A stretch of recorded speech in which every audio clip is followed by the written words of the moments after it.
Hello, everybody. How are you doing this morning? Good? Good. I will unfortunately be speaking in English, but I'm so glad we have translation like this. That's amazing. I'm just going to set myself up here. There we go. So to stick with my time limit, I'm actually going to try to read. Normally I speak without a piece of paper in front of me, but now I'm going to try to stick to my time. So it's wonderful to be back here in Liepāja. It's not my first time. It's not even my second or third time. I've been here a few times, which is lovely.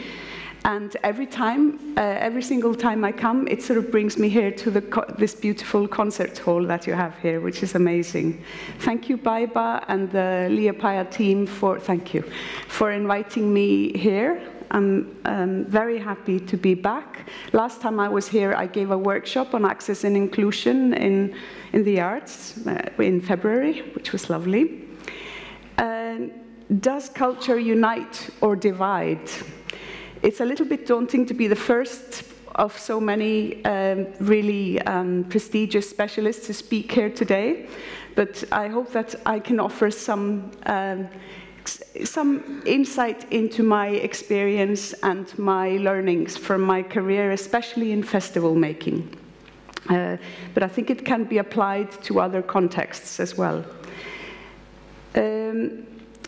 As Liepāja looks ahead to becoming a European capital of culture in 2027 under the theme Unrest, I like to say it like this, unrest, I'm struck by how perfectly it captures the moment we live in, and perhaps also what we so desperately need from arts and culture today.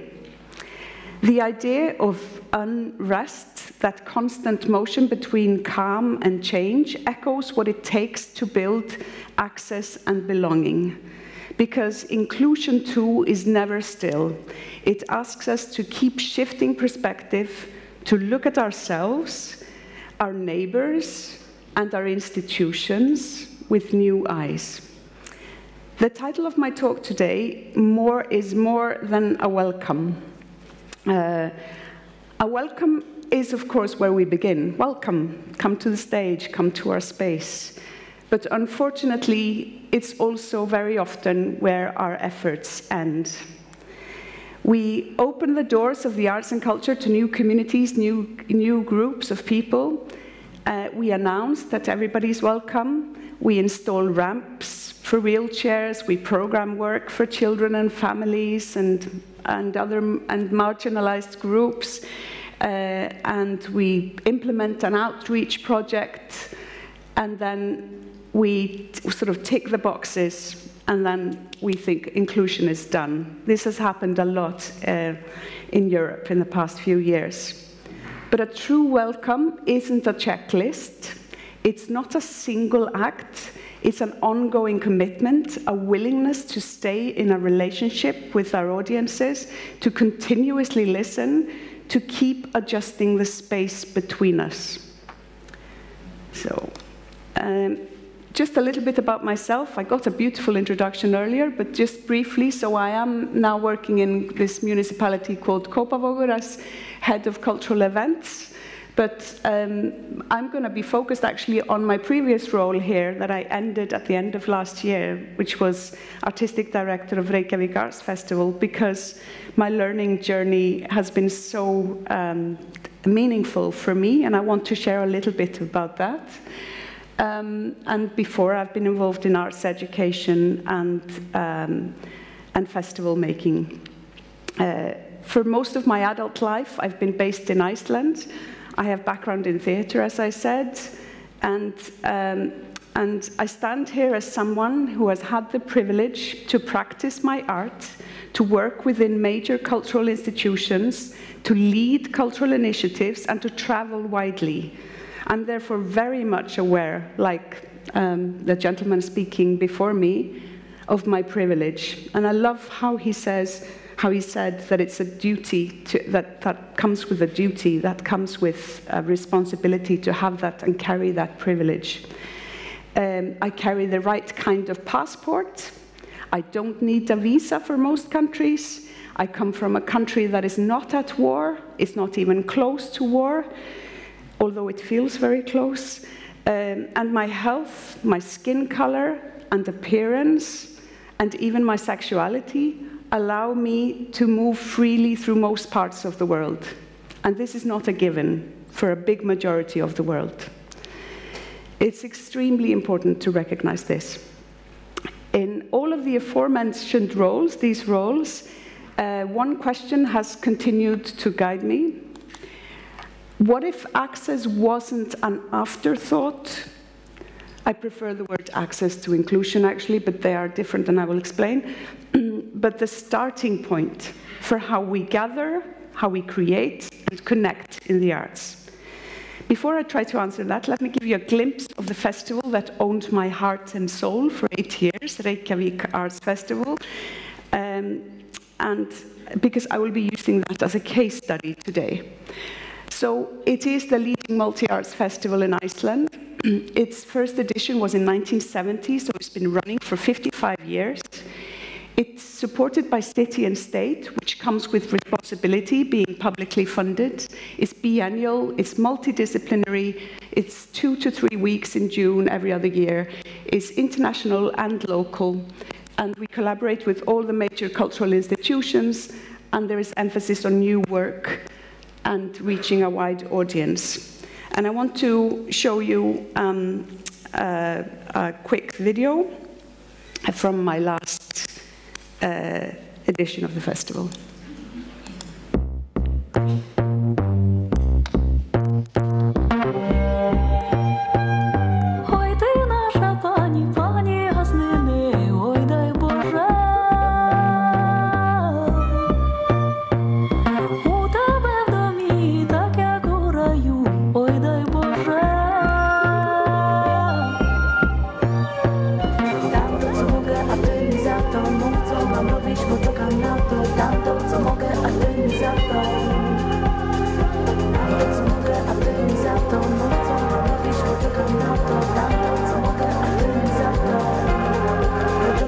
W którą stronę iść, jak nabierać sił, wskaż jak możesz.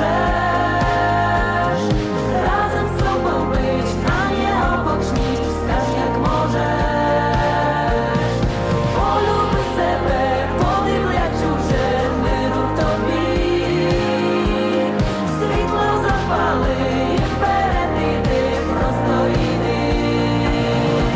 W którą stronę iść, jak nabierać sił, wskaż jak możesz.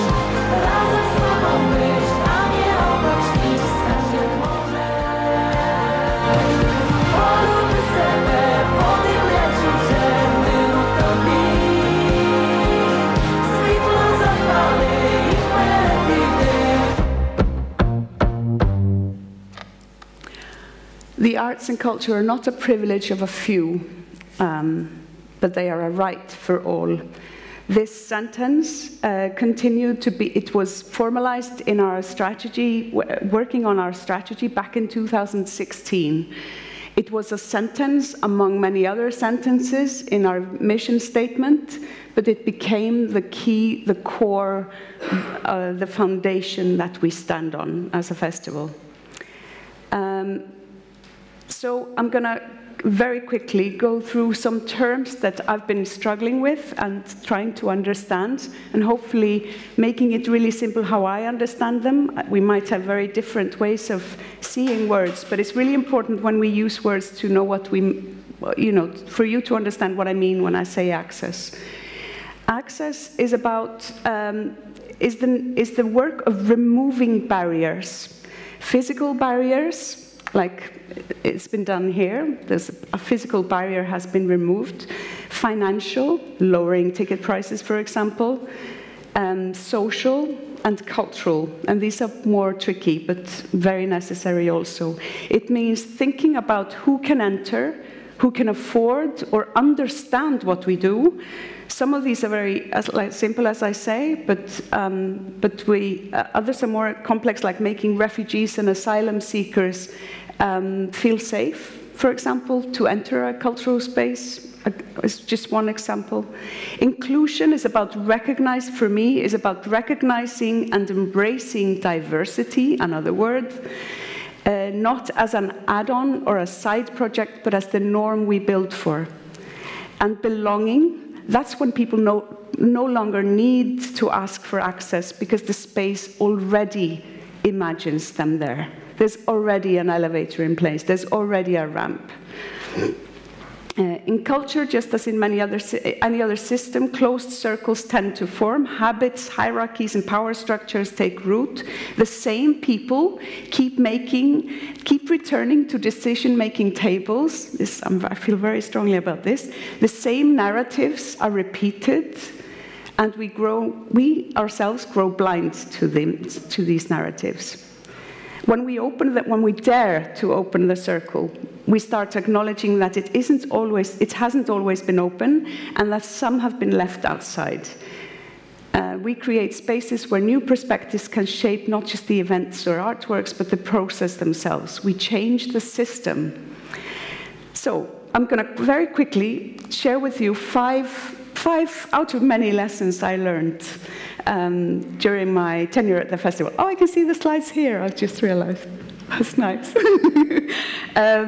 So let's just jump to the first one. For real change to happen, the new way of thinking must reach every layer of the organization. And it sort of needs to come from the top as well. What's happening now? Yes, so what I mean by every layer, and I can take a long time talking about this slide, but I'm just going to go through it very quickly. Already in the strategy stage, we need to think about access and inclusion. When we recruit the team, when we hire people, we think about who is going to be on the team, who is represented on the team. When we do the programming, of course, we select work that has representation, but also speaks to a reality that we live in and to a diverse group of audiences. And we communicate within the institution, we communicate, and with our collaborators, it's always on the agenda when we communicate. The PR and visual materials needs to cater for different needs of our audiences, simplified texts, clear use of imagery, information put forward in a really clear way. The selection of venues, that we select venues that are accessible, and in some cases we need to select venues that are maybe, like this beautiful concert hall, it's very accessible, but it's like from a physical perspective, and it's center in the city and everything, but it's maybe the threshold is at the cultural threshold, the social threshold might be really high to enter a fancy space like a concert hall. Ticket prices, think about how can we scale the ticket price and have offer free events, for example. PR and marketing, of course, needs to be very clear. And to cater to different needs. And the documentation, this was a lesson I learned, was that the documentation, who is doing the documentation? Who is telling the story of the organization? So in the last edition, at last we realized this, we got 8 different photographers, some of them with immigrant backgrounds, one of them had a disability. We had different photographers doing so it wasn't like a unified style of photography of the festival, but it was a real mix of perspectives. And this was like a real eye-opening thing just recently for me, that this is also important, because this is the document, this is what's left behind. And also a more recent addition to this list for me is the general atmosphere, the way we tell our story, the way we have fun together is also important to think about access and inclusion. Lesson number 2. There is more than one valid way to measure artistic quality. When I took over Reykjavik Arts Festival, I was often reminded, kindly, politely, by prestigious people in the Icelandic art scene, that yes, it's all very well that you want to focus so much on access and inclusion, but you have to take care of the artistic quality. This is such a precious festival. It's so important. It's so prestigious, and it has an international reputation. But I ask in return, what is quality? Is it not artistic quality to create a space where people feel they belong, where they can engage with art on their own terms and seek meaning through art and culture? Is it not quality to ensure that what's on stage represents the diversity of the society it claims to speak to? For me, these questions don't threaten excellence, they deepen it. Artistic quality can't exist in a vacuum. It depends on relevance, resonance, and the depth of encounter it makes possible.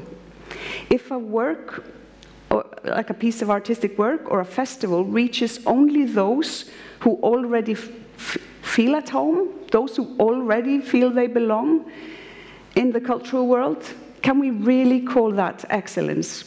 Or is it just familiarity repeating itself?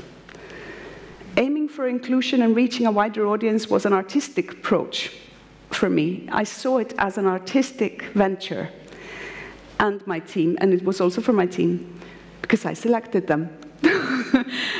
It shaped how we curated, how we collaborated, and also how we defined success. Next lesson, lesson number 3, context. No, did I jump a slide? Yes, I'm seeing different slides to you. Was lesson number 2. Lesson number 3, context is queen. And there's a reason I have this unicorn there. Oh, sorry, I keep skipping. Oh, how do I go back? There we go. So this is just an image from an event at our festival hub at the festival. It's a DJ session, and these are actually 2 members of my staff. This is at the last night, and they're having fun. And the person in the unicorn costume is actually a really famous drag queen in Iceland. But in the Reykjavik context, this is not provocative. This is just something that you see every weekend. It's not provocative. If we were to do this in many other parts of the world, it would be considered provocative. And it might even get, the festival might get cancelled. So context is queen. It really, and sensitivity towards context. We can't just rage on to change the world and do everything we want to do the way we want to do it. We need to be attentive of the context. And I'm very much aware of that. In this context here, for example, it's very different from my Reykjavik context. And just a simple thing about context is queen is that what is happening? This is a collective of young folk musicians, and they are in Reykjavik. This was provocative in Reykjavik because we don't have folk music so much, and now young people are reclaiming it. I have to go fast, I think. I've lost track of time, so somebody needs to advise me on how, because the clock reset. So the power of sharing the power is another lesson I want to share with you, and this was a very important one I made in my 2nd edition of the festival. We decided, actually in my 1st edition, to do a festival hub, a space that had no financial threshold, so all the events were free. You could come any time of the day, and there was always something happening, or 2 or 3 times a day, there were things happening. And we discovered this beautiful thing where we offered people to collectives and different groups to take over the festival hub. So we gave them money, we gave them the space for 24 hours, we gave them technical assistance, we gave them PR, and our manpower as much as we could, our volunteers, and they curated the space. I had nothing to do with it. the only thing I did was to select the people who would curate the space, or my team. I didn't even do that on my own. So we had a drag collective, we had circus artists, we had children curate the space, we had older people curate the space, we had all sorts of different arts. I will show you a couple of photos. Folk musicians, the deaf community took over the space and curated it so beautifully. It was wonderful. There was a stand-up, and there was a cafe a silent cafe where you had to order the coffee in sign language. And the Filipino community took over, and they did a feast of food and dancing and through the whole day. I had nothing to do with this. And it was so powerful. It's because they claimed the space, they owned the space, and therefore it was accessible to them. We never saw these people in the festival apart from these events. And this is from the older people. They did a dance. The children did protests. They had wheelbarrows of sweets inside the space for the full day, so you could always just go grab lots of sweets. They did tattoos to people. They offered tattoos, so they worked with a tattoo artist who helped them give real tattoos to grandparents and parents. The last lesson I will share, there are many more, of course, is the one I shared with the people there. Maybe I think there are some people here that did the workshop. We spoke about this in the workshop this February.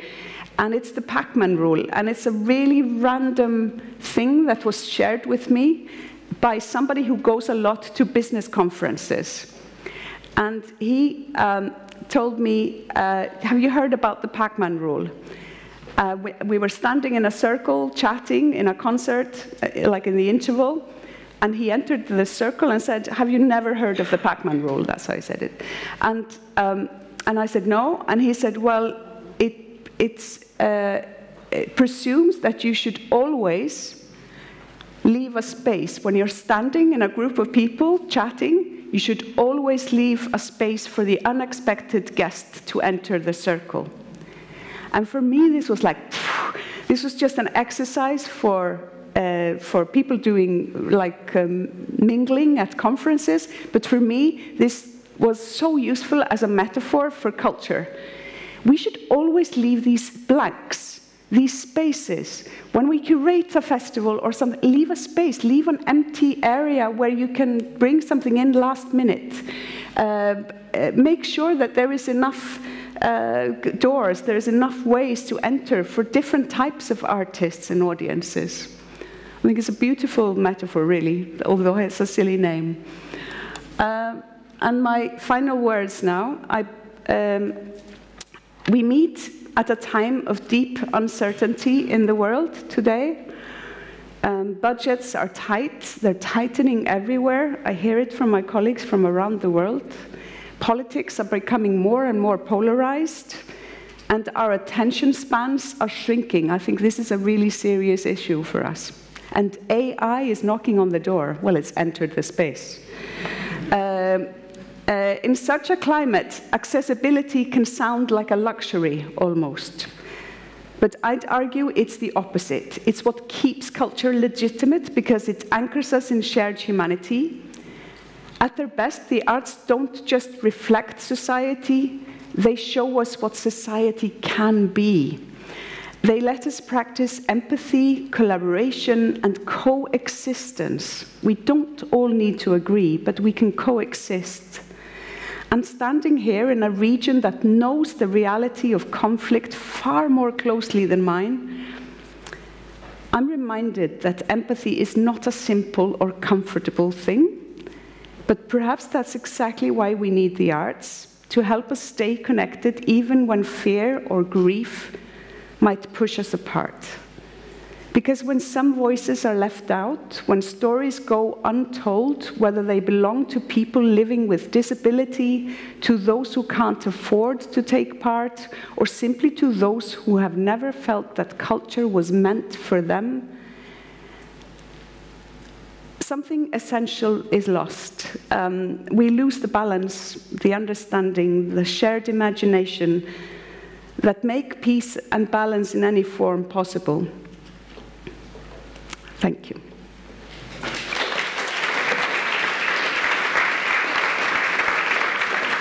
Vigdis, don't run, don't run. I thought my time was What up. a brilliant story. Thank you so much. Thank you so much. It's very hard to follow the timeline, right? yeah, When you yes, talk about what yes. is like really Exactly, matters. exactly. Yeah. I wanted to ask you, so what makes you really, really happy? There are small moments that I was actually just speaking about this yesterday. What gives my life meaning and fulfillment is actually the moments where I feel I've helped make something a little bit better. Like when that's be it like two teenagers engaging in a dialogue around a theatre piece they just saw, and I facilitated that to happen. That makes me very happy. Yeah. Right. There is a question for you. Yes. From the audience. Have you thought about cultural accessibility for people with perceptual and sensory disabilities, such as autism, UDHS, dyslexia? Yes. Yeah? Have you? Yes, we have. At Reykjavik Arts Festival, we got in a specialist from the UK. The UK are very they're really advanced in these areas with like neurodiversity and neurodiverse audiences. And we brought in a specialist to us because we didn't know enough. And she gave a workshop. We actually brought in more cultural institutions and helped us understand a little bit. She's neurodiverse herself. She has neurodiverse issues herself. And she was able to explain to us and give us tools to use at the festival. So yes, we had quiet spaces.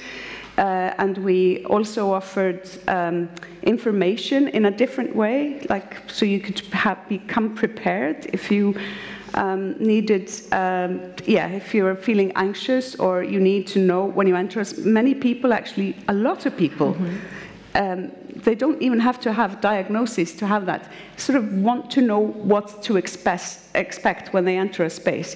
Will I be touched? Will I be, will it be a noisy environment? So we tried to map this and give this information, or have this information available, for example. But there are many other things, like with dyslexia, the simple, also the learning disabilities as well. We did the whole program in simple language as well, so it was a separate thing. So thank you so much, and thank you for being here. Thank you. Thank you, Vigdis. Thank you. Thank you for the invite.